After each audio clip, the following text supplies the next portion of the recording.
தூக்கநாசி பாறை. நம்ம ஆளுங்க வந்து ஆள் கடல்லாம் போல, ஆள் கடல்லாம் போல, ரொம்ப தூரம். அதான் சொல்றேன். அதான் அது வெள்ளம் தான்.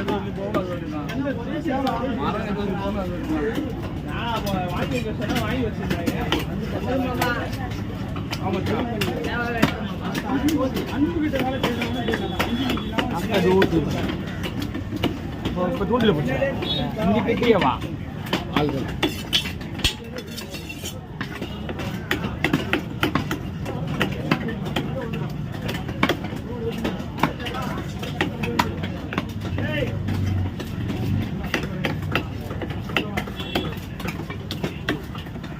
சில வைக்கணும்.